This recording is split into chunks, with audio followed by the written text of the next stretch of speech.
Saludo mis hermanos y amigos.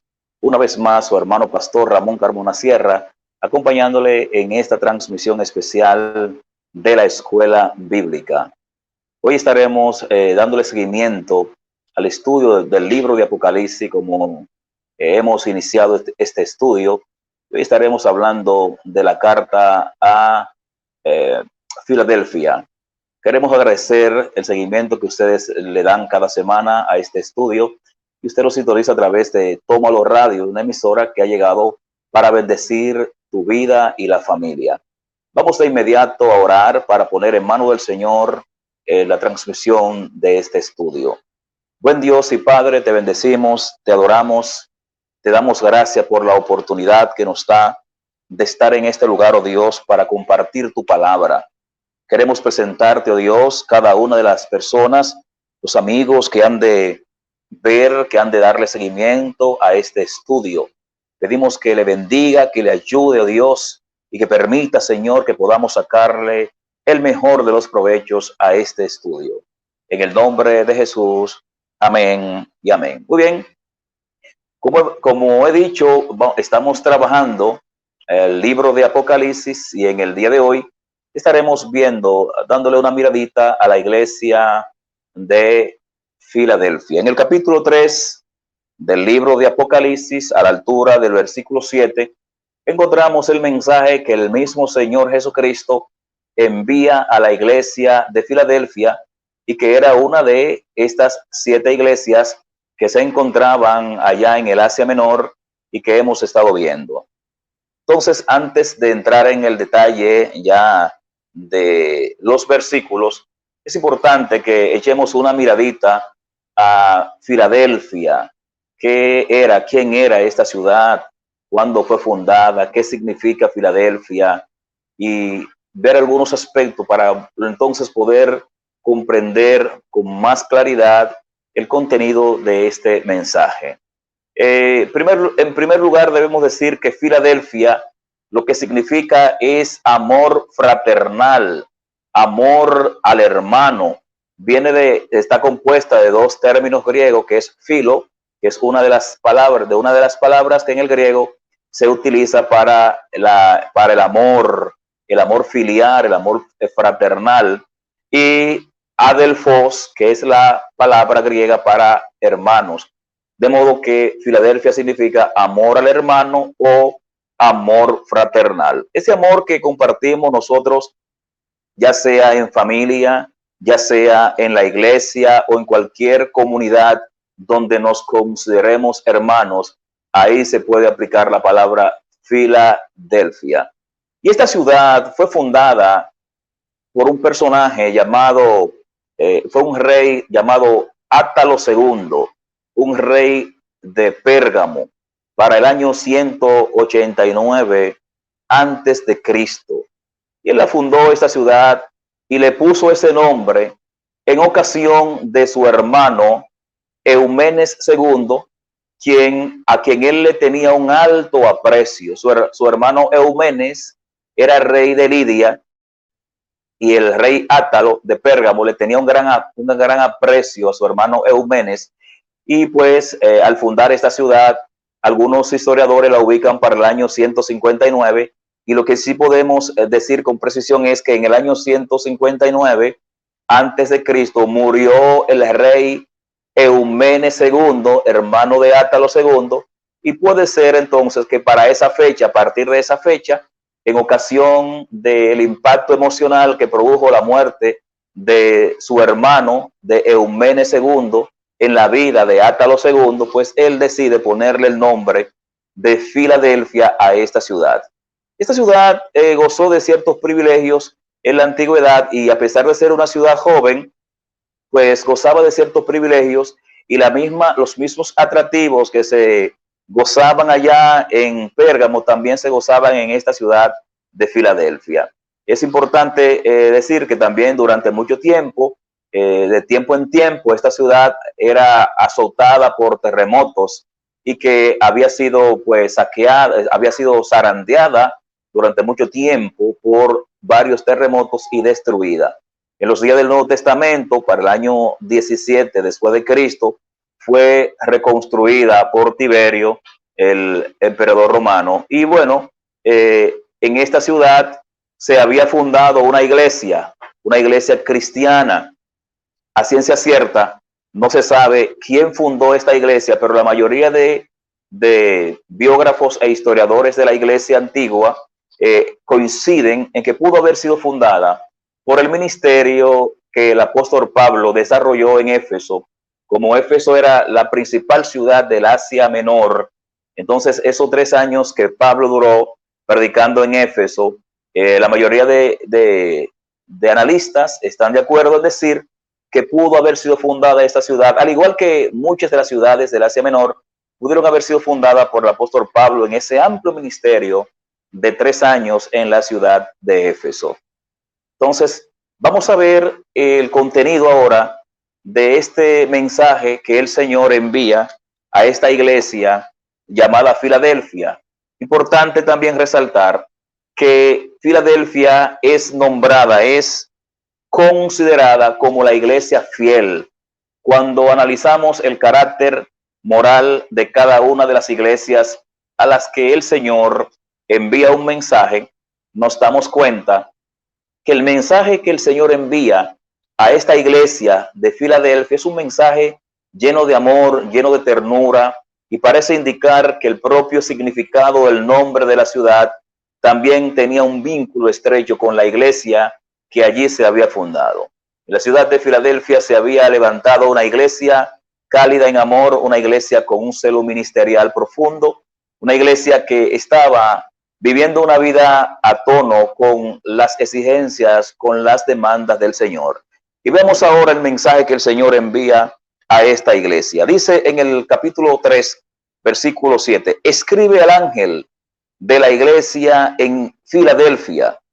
Esto dice el santo, el verdadero, el que tiene la llave de David, el que abre y ninguno cierra, y cierra y ninguno abre. Aquí estamos viendo la dedicación de esta carta y obviamente se identifica quién está escribiendo la carta, quién la está dedicando, y aquí se identifica como el santo. Y cuando analizamos a quién le cabe este título de el santo, no podemos ir muy lejos en la investigación y pensar que se está refiriendo al propio Señor Jesucristo. Él es el santo enviado de Dios. Él es el santo, el deseado de todas las naciones. Él es aquel que ha sido separado por el Padre para venir a cumplir su voluntad. En el libro de Isaías, capítulo 6, versículo 3, se expresa el trisagio, la santidad que Isaías expresa ante la santidad de Dios. Y como Cristo es de la misma esencia que el Padre, de la misma naturaleza, como hemos visto en otros análisis, entonces este atributo del santo le cabe perfectamente al Señor Jesucristo. Y máxime que el autor de todas estas cartas, quien está enviando todas estas cartas a las iglesias del Asia Menor, es el mismo Señor Jesucristo, como lo hemos venido identificando en cada una de ellas. De manera que cuando aquí dice el santo, se refiere exclusivamente al Señor Jesucristo. Y luego dice el verdadero. Este otro título es un título muy claro para atribuírselo al Señor Jesucristo, el verdadero. ¿Quién es el verdadero?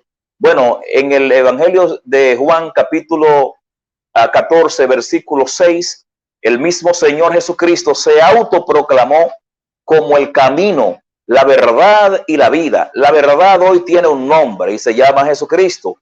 La verdad antes era un concepto, diríamos, ideológico o filosófico, pero hoy la verdad, más que un concepto, tiene un nombre y ese nombre es Jesucristo. Y aquí en este mensaje a la iglesia de Filadelfia, el Señor Jesucristo se autoproclama el verdadero, el que tiene la verdad en sí misma, quien es la verdad, quien es verdadero. Y en otros textos, por ejemplo, en el mismo libro de Apocalipsis, en el capítulo 19, cuando se presenta el Señor como el jinete del caballo blanco, en su centro, en su muslo, hay un texto escrito, el que es fiel y verdadero, lo que significa que este título del verdadero es atribuido única y exclusivamente al Señor Jesucristo. Y Él se identifica así, el Santo, el verdadero. ¿Y qué más sigue diciendo? Dice, el que tiene la llave de David. Ya aquí hay otro título eminentemente mesiánico, el que tiene la llave de David. La llave significa autoridad, significa control, significa dominio. El que tiene la llave de una ciudad, de un negocio, de una casa, tiene control sobre eso. Y en este caso, el Señor Jesucristo está diciendo que Él tiene la llave de David. Y cuando habla de la llave de David, está hablando de que Él es el heredero perfecto de esa promesa mesiánica que le había sido dada a David. Él es el verdadero heredero de David. Él es el verdadero hijo de David. En una ocasión, el ciego Bartimeo lo autoproclamó en aquel momento en que Jesús entraba a la ciudad. Bartimeo salió gritando, Jesús, hijo de David, ten misericordia de mí. Y la vinculación del Señor Jesucristo con la descendencia de David es un tema ampliamente, diríamos, detallado en toda la escritura, tanto antiguo testamentaria como en el Nuevo Testamento. Cuando vamos al Evangelio según San Mateo, en el capítulo 1, versículo 1, encontramos en aquella genealogía que a Jesucristo lo vinculan como el hijo de David. Mateo capítulo 1 comienza diciendo, en la famosa genealogía de Mateo, en el capítulo 1 dice, libro de la genealogía de Jesucristo, hijo de David, y luego hijo de Abraham, lo que nos hace entender que el Señor Jesucristo es el heredero perfecto, tanto de David como de Abraham. En Abraham le fue dada una promesa de que de su descendencia serían benditas todas las familias de la tierra. Y esa bendición dada a Abraham, pues nos ha alcanzado a través de Jesucristo. A través de Jesucristo, todas las familias de la tierra alcanzamos la bendición. ¿Cuál bendición? La bendición de la vida eterna, la bendición de acceso al Padre, la bendición de recibir el mensaje del Evangelio, la bendición de la salvación, que es un regalo para todas las personas en todas las generaciones. En tal sentido, Jesucristo, descendiente de Abraham, a través de Jesucristo recibimos la bendición de Abraham, y como descendiente de David, entonces Él nos acerca a participar de las bendiciones del reino mesiánico, del reino eterno, el reino del Mesías, que según Apocalipsis capítulo 20 será un reino justo, un reino donde operará la justicia, donde el Señor regirá las naciones con vara de hierro, y habla del carácter serio, del carácter pulcro, justo, santo, con que Él va a reinar, va a gobernar desde Jerusalén. De manera que cuando dice aquí, el que tiene la llave de David, nos está diciendo que en Jesucristo se cumplen las promesas dadas a David. Y en el pacto davídico que encontramos en 2 de Samuel capítulo 7, versículo 12 en adelante, hay algunas condiciones que se resaltan. Allí a David, en este pacto, el Señor Dios le prometió un trono, le prometió una dinastía, le prometió un reino y le prometió un reino que sería para siempre. En esa partecita, que sería para siempre, no nos cabe entonces una interpretación más clara y más seria que pensar que esa promesa dada a David no se cumpliría en la persona de David porque David murió, sino que se cumpliría en el descendiente más emblemático de David, y ese es Jesucristo. Él tiene la llave de David para abrir, Él tiene la llave de David para aproximarnos a las bendiciones eternas. Él tiene la llave de David para acercarnos a esas bendiciones del pacto mesiánico. Él tiene la llave de David para hacer que usted y yo seamos, como dice en una de estas cartas, seamos constituidos en reyes y sacerdotes, heredando juntamente con Él esas promesas hechas a David y que se materializarán en la persona del Señor Jesucristo. Pero también dice que Él es quien abre y ninguno cierra, cierra y ninguno abre. Esa es una autoridad que tiene el Señor como heredero exclusivo del linaje, del linaje de David. Él tiene la prerrogativa de abrir y cerrar, de cerrar y abrir. Cuando Él cierra, nadie abre. Cuando Él abre, nadie cierra. Y en una ocasión, en la manifestación del trono, cuando allí en Apocalipsis capítulo 5, vemos a Juan atormentado porque en las manos derechas del que está sentado en el trono había un libro y que nadie podía leer, nadie podía tocarlo, ni aún mirarlo. Uno de los ancianos, de los 24 ancianos, le dijo a Juan, no llores, he aquí la raíz de Isaí. He aquí que él ha vencido. Y cuando habla de la raíz de Isaí, el león de la tribu de Judá, es una referencia a Jesucristo. Y cuando habla de esa raíz de Isaí, es una vinculación al linaje de Cristo como descendiente de David. Y dice este anciano, este es uno de estos 24 ancianos, he aquí que él ha vencido y él es digno de tomar el libro. No llore, he aquí que el león de la tribu de Judá, la raíz de David, ha vencido para abrir el libro y desatar sus 7 sellos. La raíz de David es Jesucristo.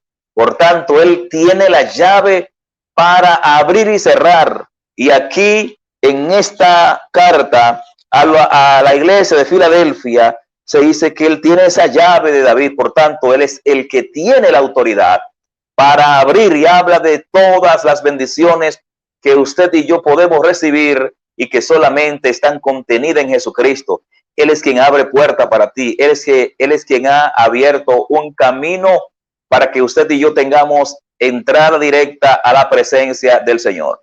En el evento del Calvario, dice la palabra del Señor que cuando Cristo expiró, el velo del templo se rasgó en dos, de arriba a abajo. Y luego el apóstol Pablo dice que ese velo que se rasgó en dos es el camino nuevo que el Señor nos ha preparado para que a través del Señor Jesucristo tengamos entrada a las bendiciones de Dios. En el libro de Hebreos capítulo 4, versículo 14 nos dice que nos acercamos confiadamente al trono de la gracia para alcanzar paz para el oportuno socorro. Y esa entrada que usted y yo tenemos hoy libremente al trono de la gracia se debe única y exclusivamente a que nuestro Señor Jesucristo no solo que ha vencido, sino que Él tiene la autoridad y tiene la llave de David para abrir y cerrar, para cerrar y abrir, y que nadie más pueda hacerlo.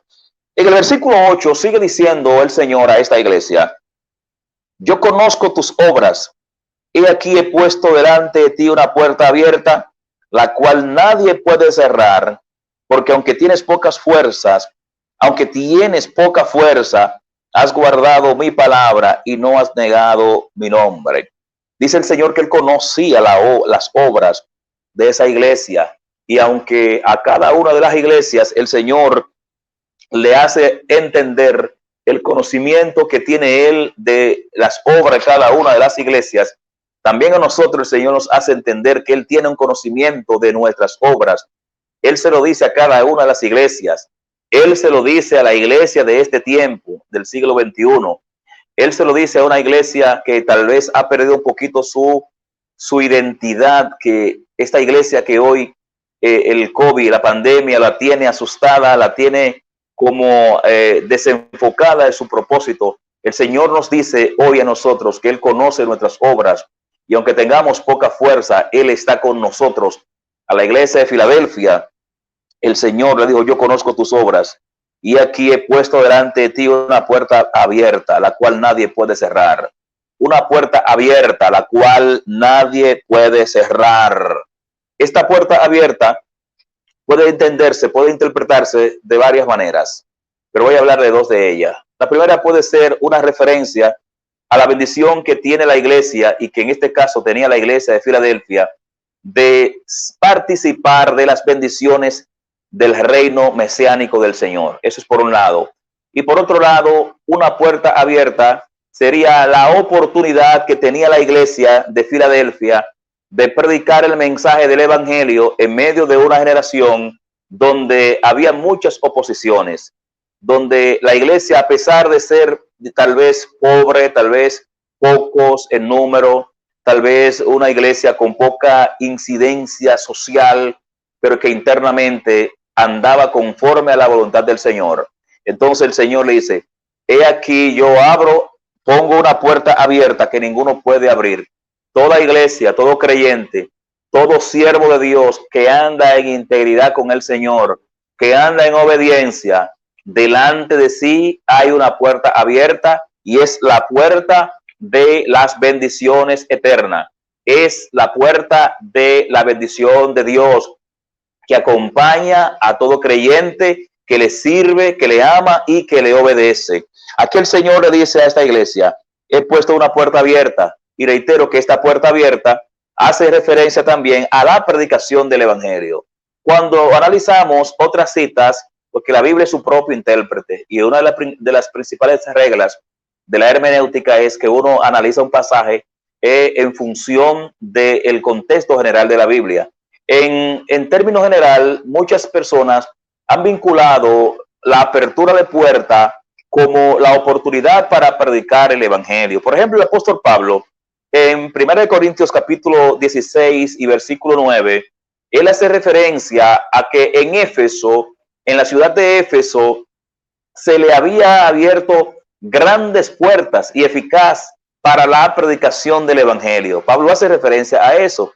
Pero también en Colosenses capítulo 4, versículo 3, el mismo apóstol Pablo hace referencia y pide la oración a los hermanos para que el Señor le abra puerta para la palabra y para declarar el misterio del evangelio de Cristo, lo que nos hace entender que puertas que se abren en favor de los creyentes pudieran estar vinculadas con la oportunidad para predicar el mensaje del evangelio. En otras ocasiones, nosotros, por ejemplo, cuando nos referimos cuando le oramos al Señor para hacer su obra, para hacer su voluntad, para llevar el mensaje a diferentes lugares, oramos al Señor para que Él nos abra puerta, para que Él nos prepare el camino para llevar ese mensaje. Lo que podemos entonces concluir que esta puerta que el Señor abre a la iglesia de Filadelfia es la oportunidad que tenía la iglesia de predicar el mensaje del evangelio en una sociedad donde había grandes oposiciones. Allí en Filadelfia, la iglesia tenía grandes oposiciones. Recuerden ustedes que parte de las oposiciones de estas iglesias eran los enemigos de la fe cristiana, los enemigos del evangelio, y muy puntualmente los que pensaban tener la revelación de Dios, los judaizantes, que eran personas que donde quiera que se movía un ministerio para llevar el evangelio, ellos también iban detrás para arrancar, para robar esa semilla, como la parábola del sembrador de Mateo 13, que habla de una semilla que cayó junto al camino y que venían las aves y la arrancaban.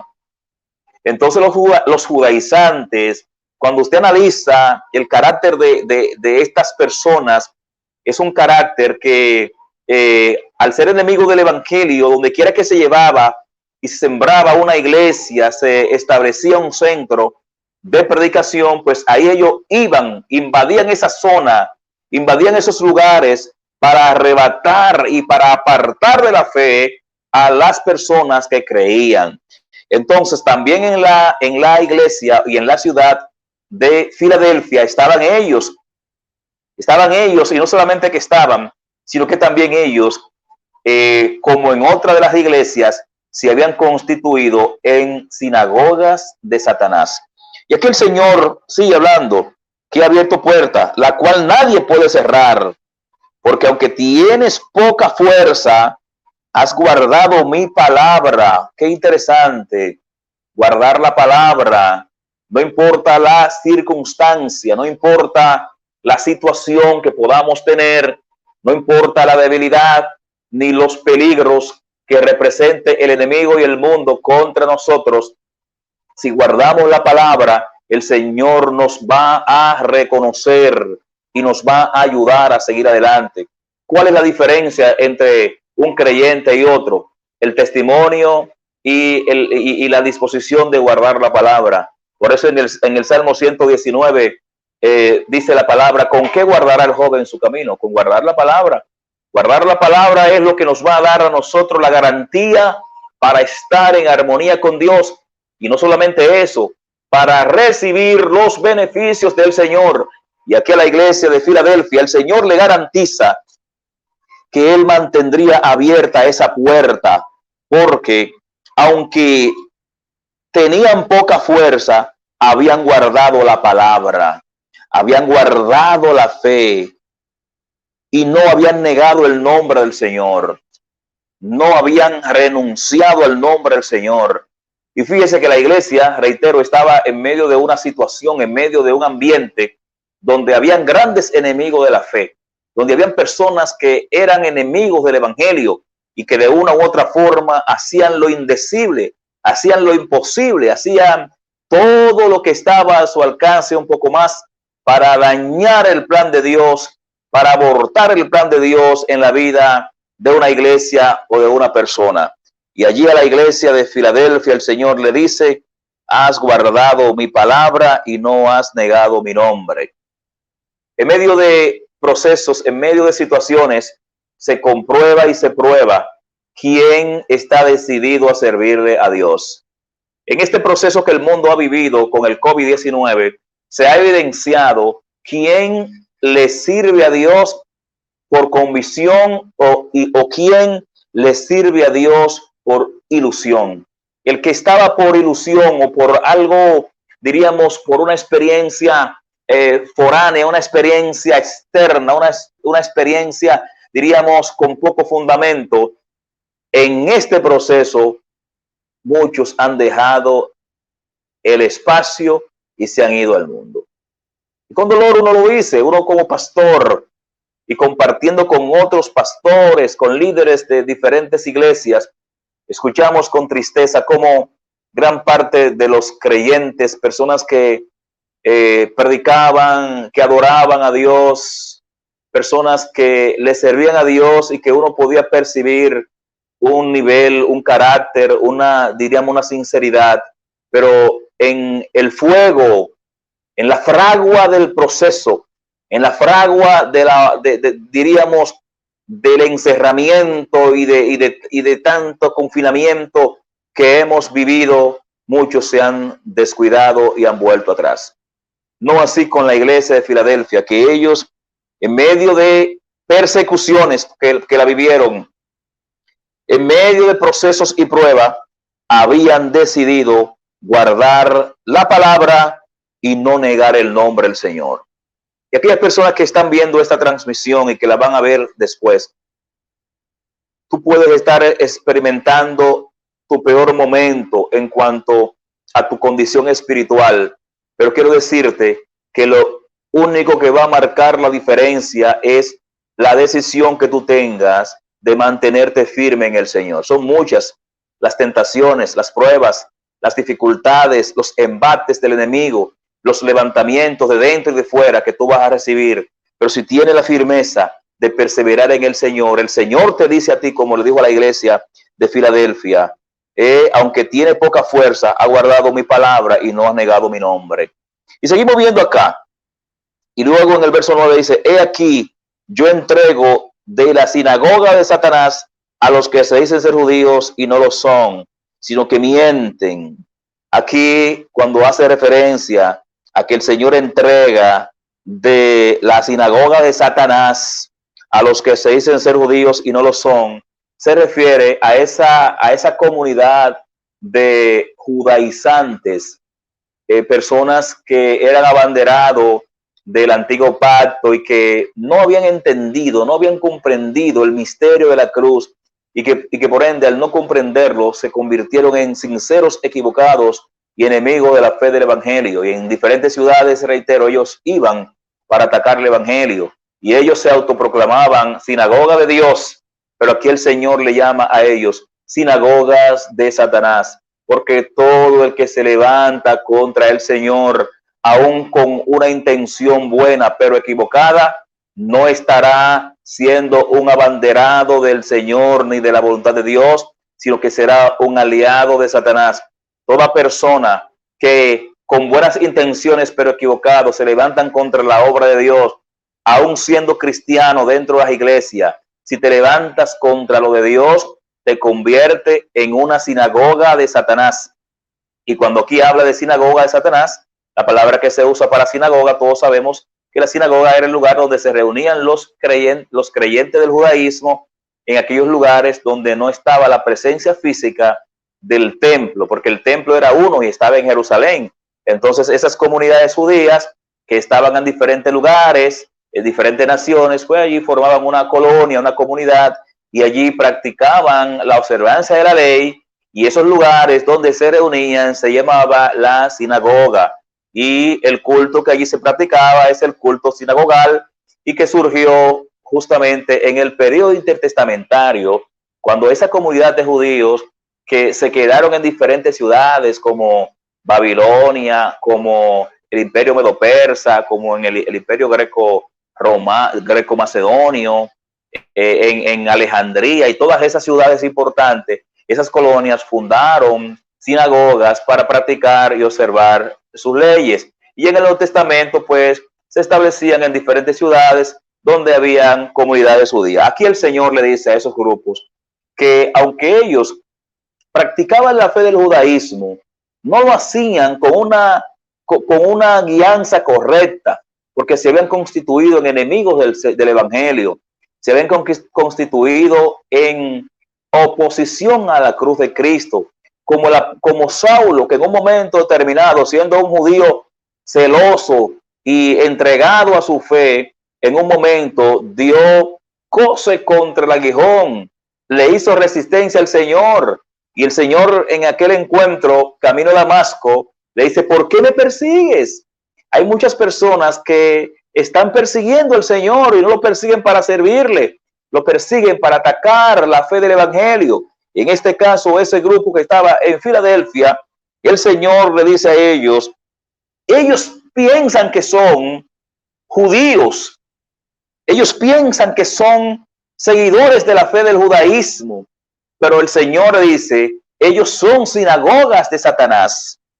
Y luego aquí dice el Señor, he aquí que yo lo entrego, o sea, lo voy a traer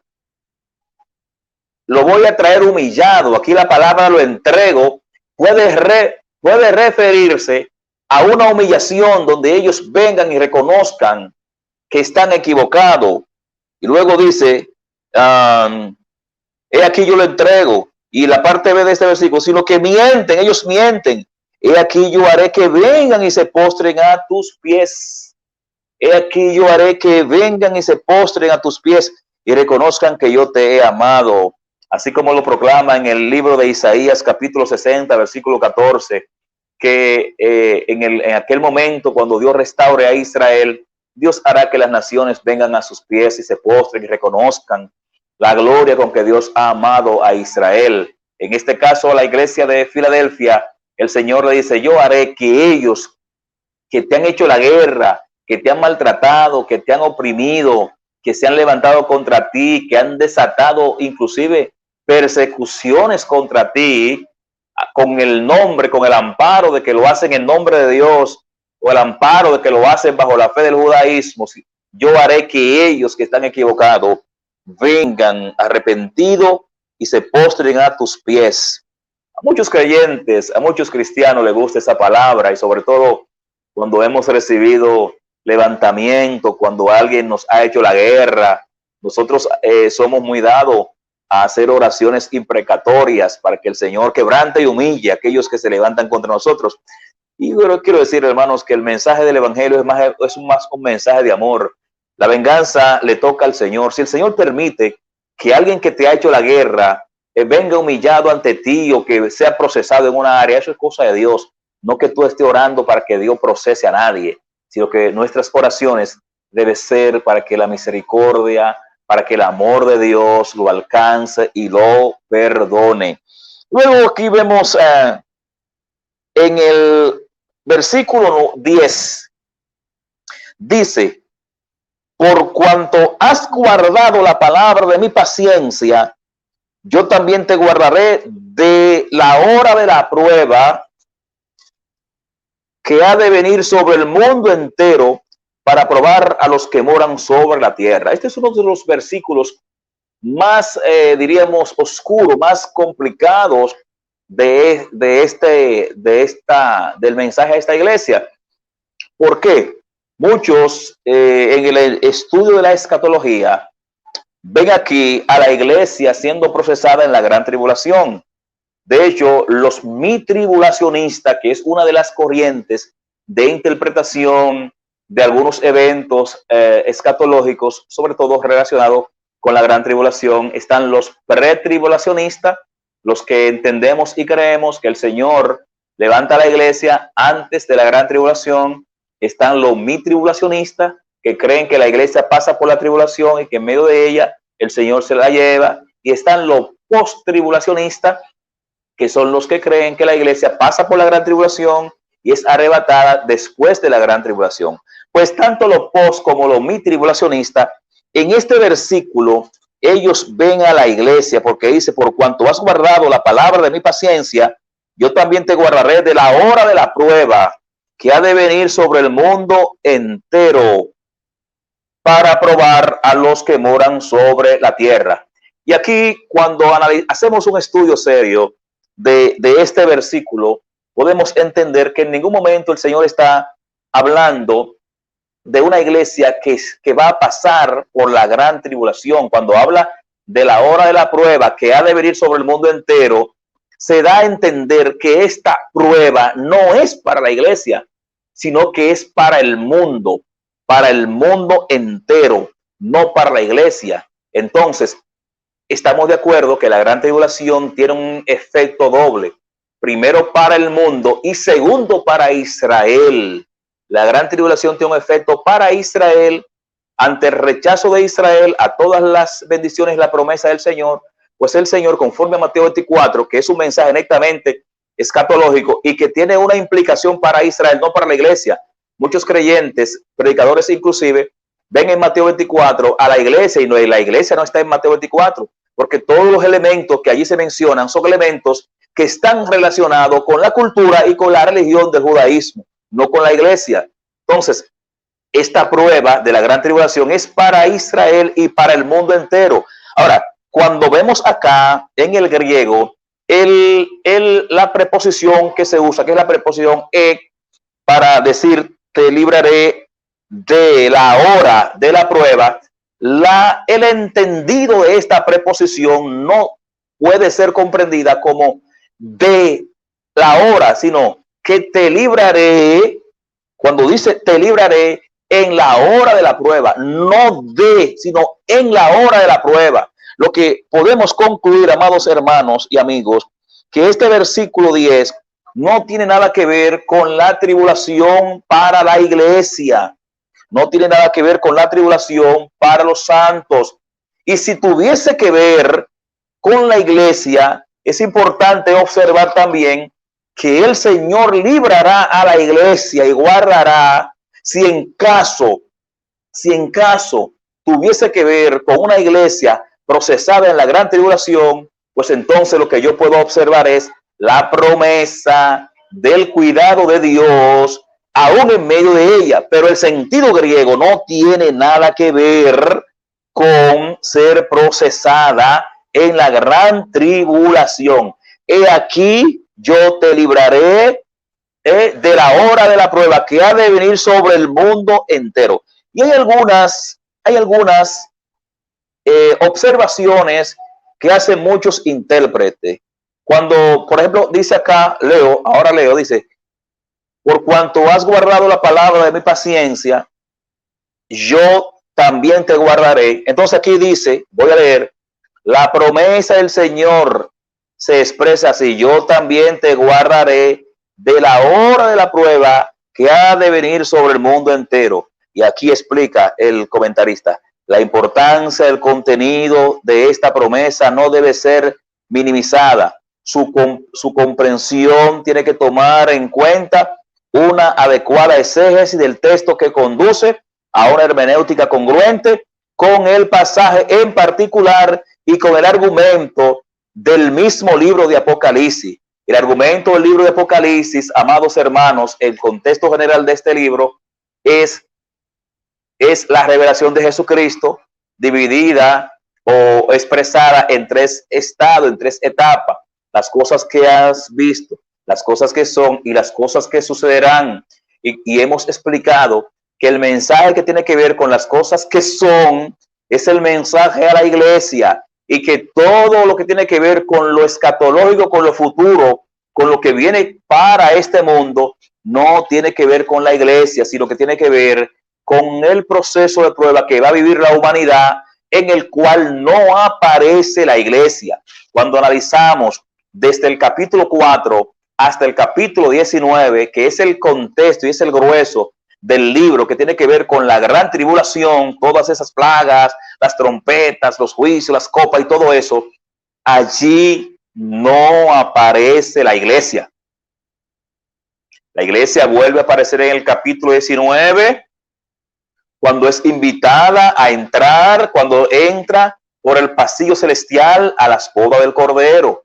Y el hecho que en el capítulo 4, versículo 1, se invita a Juan a subir es una representación de la invitación de Dios a su iglesia para estar en su presencia justo en el momento en que han de iniciarse esta hora de la prueba. El Señor promete guardar la iglesia de la hora de la prueba. Ahora, ¿qué vamos a ver en el análisis histórico de este texto y su cumplimiento en la historia? Bueno, la iglesia en Filadelfia, que aún perdura, allí en Filadelfia aún perdura y lleva esta ciudad de Filadelfia, ¿sabe cómo se llama? Se llama Ciudad de Dios. Obviamente, en el concepto árabe de Dios, Al-Ashir, ciudad de Dios. Para ellos, esta es ciudad de Dios. Y un dato histórico, y es que esta ciudad de Filadelfia, en todos los procesos de persecución que vivió la iglesia, la ciudad de Filadelfia en ningún momento fue afectada por las persecuciones. Ni siquiera con las más sangrientas persecuciones que encontramos en el siglo II, ni siquiera en la persecución de Septimio Severo, ni en la persecución de Diocleciano, ni de Trajano, ni de ninguno de esos grandes emperadores romanos que desataron la más cruel persecución contra la iglesia. La ciudad de Filadelfia nunca fue influenciada por estas persecuciones. Ni siquiera cuando los musulmanes iniciaron en el siglo VI y que ocuparon muchísimas ciudades, ni siquiera allí el islamismo logró o afectó a la ciudad de Filadelfia. Entonces, es importante ver acá que esta promesa del Señor se cumplió en la historia y se va a cumplir al final con la iglesia fiel, que es la representada aquí a través de la iglesia de Filadelfia. Vamos a avanzar, que me quedan unos 8 minutos. Vamos a ver los versículos que nos quedan, que cómo lo podemos trabajar. Que el versículo 11 dice acá: he aquí, yo vengo pronto, retén lo que tienes, para que ninguno tome tu corona. Esa es una promesa linda, hermosa, y de la cual hemos predicado en muchas ocasiones. Todo el mundo, todos los evangelistas, todos los predicadores y pastores han predicado de ahí. He aquí, yo vengo pronto, retén lo que tienes, para que ninguno tome tu corona. Es la promesa que Dios le da a esta iglesia fiel, y es la promesa que Dios le hace a la iglesia de este tiempo, que se mantiene en integridad y en fidelidad delante del Señor. Retén lo que ha recibido el Señor. No permita que COVID, que pandemia, que crisis, que problema, que debilidad espiritual, que problema que tú veas en otros creyentes que se han debilitado, que se han descarriado, que situaciones que tú ves en ministerio que han estado en proceso y muchos se han caído, que nada de eso te desanime. La crisis económica, los problemas de salud, los problemas medioambiental, cualquier situación que podamos estar viendo, hay las noticias. Hay esas noticias que cuando usted ve las noticias, usted no sabe si seguirla viendo, si ponerse a llorar y a orar. Cuando usted ve los enfermos de COVID en diferentes lugares, cuando usted ve la carencia de medicina, cuando usted ve la falta de oxígeno, cuando usted ve la falta de ventiladores, cuando usted ve tantas cosas, uno entra en como en un proceso así de shock. El Señor en medio de ello nos dice, retén lo que tiene, vengo pronto, retén lo que tienes para que ninguno tome tu corona. Y cuando habla de tomar tu corona, corona aquí puede aplicarse al galardón que los creyentes recibiremos del Señor. La palabra que se usa para corona en el griego es estéfano y significa un galardón, un premio, un reconocimiento. De manera que el Señor a la iglesia fiel le advierte y le dice, retén lo que tú tienes. ¿Y qué es lo que tú tienes? Bueno, la iglesia de Filadelfia tenía amor, tenía pasión por la predicación, tenía compañerismo cristiano, tenía resistencia en medio de las persecuciones, tenía que guardaba la palabra de Dios y no había negado el nombre del Señor. ¿Qué cosa tú tienes como iglesia en este tiempo? ¿Cuáles son los valores que te identifican como cristiano? ¿Cuáles son las virtudes? ¿Cuáles son esas cosas que tú entiendes son dignas de guardar y de imitar? Si tú la identificas, a ti te dice el Señor, reténlo, manténlo firme, para que ninguno te engañe y ninguno robe tu corona. Y obviamente aquí cuando habla de corona se refiere, reitero, al galardón. Y fíjese que no puede ser aplicado este versículo a la salvación, porque hay que ser serio con lo que uno enseña. No puede ser aplicado a la salvación. Cuando habla para que ninguno tome tu corona, no se refiere a la salvación, porque la salvación es un don inmerecido que hemos recibido del Señor y que no está en juego. Es un don que hemos recibido del Señor y que usted y yo solamente debemos mantener la integridad, la fidelidad, mantenernos delante del Señor, y esa promesa permanece ahí porque es algo que Dios nos la ha dado aún sin merecerla. El apóstol Pablo en Romanos capítulo 5, versículo 8, dice, mas Dios muestra su amor para con nosotros, en que siendo aún pecadores, Cristo murió por nosotros. Y dice más adelante, que si nosotros ahora estando reconciliados con el Señor, que si nosotros ahora que estamos reconciliados con Dios, ¿cómo no nos va a dar Dios con Él todas las cosas? ¿Cómo no nos va a dar lo demás? De modo que si siendo enemigo Él te salvó y te llamó, estando salvo ahora, Él te dará la fuerza para que persevere hasta el fin. Tu salvación no está en juego. Lo que pudiera estar en juego es los galardones que Dios quiere darte en su presencia, a lo que en escatología también le llamamos los galardones en el tribunal de Cristo. En el tribunal de Cristo nosotros recibiremos recompensas. Ese tribunal de Cristo es el tribunal de recompensa. En el griego sería Vemato Christo, el tribunal de Cristo, y ese vema en el griego tenía que ver con un tribunal donde se recompensaban a los competidores en una olimpiada. Aún el que llegaba en el último lugar se le daba una recompensa. Tú estás corriendo esta carrera, probablemente no esté tan adelante, tal vez esté dando fruto al 30, al 40, al 60, al 90, al 100, pero aún los que están dando fruto al 5 y al 10, si eres cristiano, Dios te va a salvar, aunque la recompensa que vaya a recibir no sea tan esplendorosa, pero al final lo grandioso de este asunto es que el Señor es fiel y es justo. Concluimos casi. Retenemos lo que tenemos, guardamos para que nadie tome nuestro galardón. Dice aquí en el verso 12, pero último verso, al que venciere yo le haré columna en el templo de mi Dios. Qué lindo.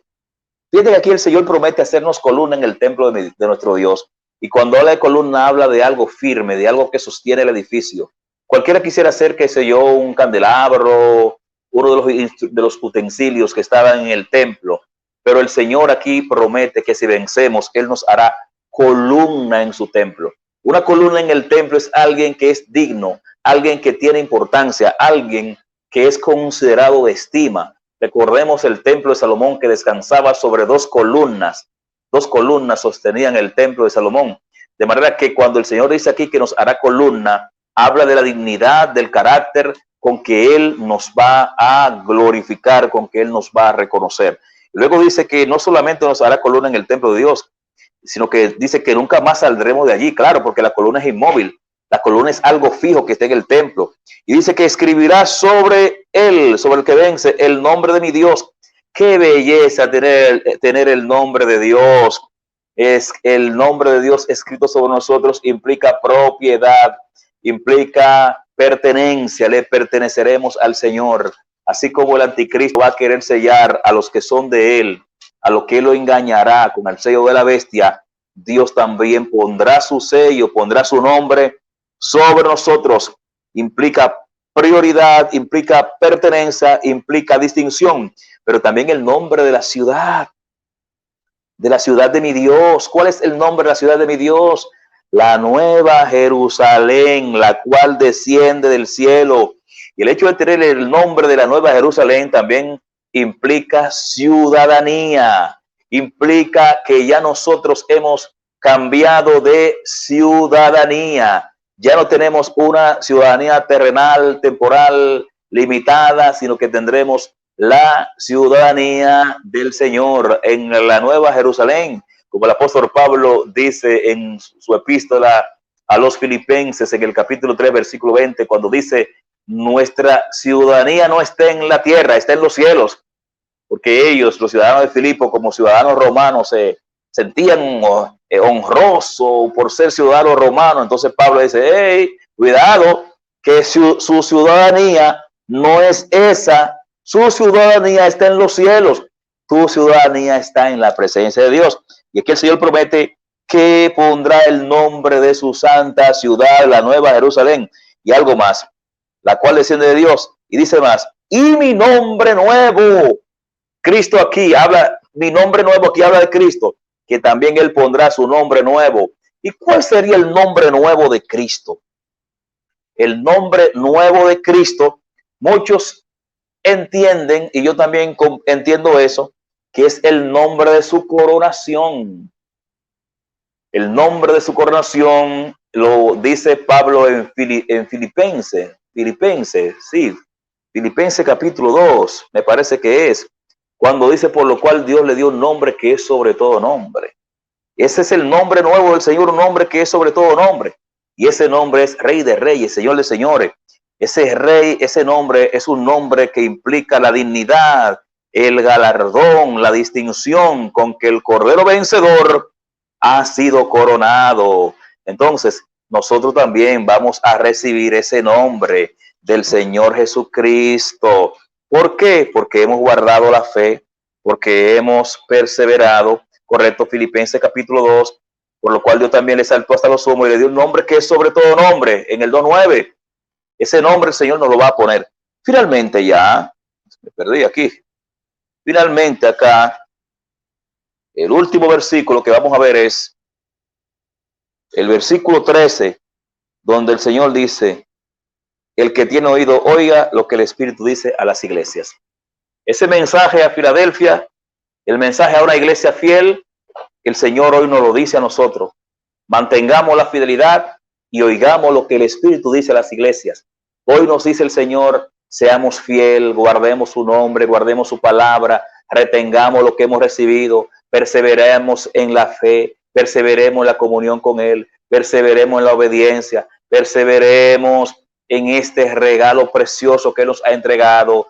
Y el Señor entonces nos dice que al que venciere, Él nos dará todos sus beneficios, y al final nos dice, el que tiene oído, oiga lo que el Espíritu dice a la iglesia. De manera que hacemos bien nosotros, concluyo, en escuchar lo que el Señor nos está comunicando, lo que el Señor nos está diciendo. La iglesia de este tiempo debemos poner la mirada en el Señor, imitar el ejemplo de estas iglesias y sobre todo la de Filadelfia, que era una iglesia fiel. Iglesia de este tiempo, seamos fieles al Señor, perseveremos en Dios y al final seremos coronados con las bendiciones y los galardones que el Señor ha prometido y prometió a la iglesia de Filadelfia, y que por consiguiente nos lo dará a nosotros como su Filadelfia, como su iglesia fiel de este tiempo. Seamos fieles hasta la muerte y Él nos dará la victoria. Dios nos bendiga, Dios nos guarde y nos ayude a seguir adelante, aún por encima de las dificultades de este tiempo en el que estamos viviendo. Hemos llegado al final de este estudio. Agradecemos a Dios el tiempo que usted ha dispensado, el tiempo que nos ha regalado. Y esperamos en el Señor que haya sido bendecido.